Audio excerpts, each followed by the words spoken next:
Stephen Fry was admittedly left taken aback when he learned that his prison cellmate was illiterate. The 65-year-old English actor spent 4 months in prison whilst on remand when he was 17. The actor and broadcaster was sent to prison after stealing a credit card and embarking on a countrywide spending spree. Speaking in a new interview with Radio Times, Stephen said he shared his cell with a young Welsh man who, to his own disbelief, was illiterate. He said, "I started to teach him to read and write, and that was an extraordinary experience. I was known as the professor in prison." Strictly's Greg Rutherford rushed to hospital clawing at skin and screaming. The writer also discussed his sexuality and shared that after reading The Trials of Oscar Wilde by H. Montgomery Hyde, he realized he was gay. The broadcaster admitted, "As I read, I started to gasp and pant and feel simultaneously triumphant and terribly worried.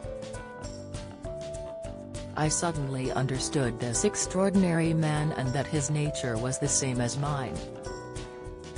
As soon as I read that, I knew that I was gay."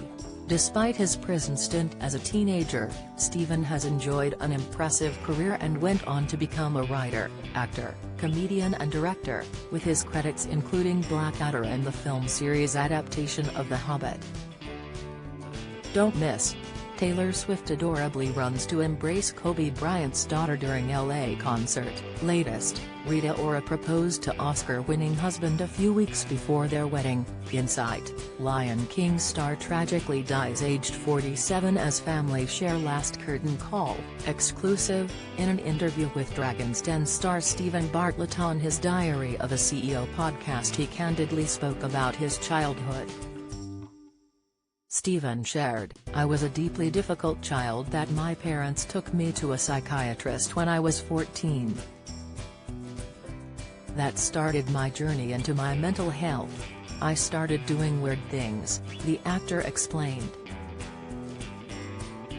"I was sent to prison, so the best I could do after a disastrous childhood, I decided, was now concentrate on getting into Cambridge. That changed everything.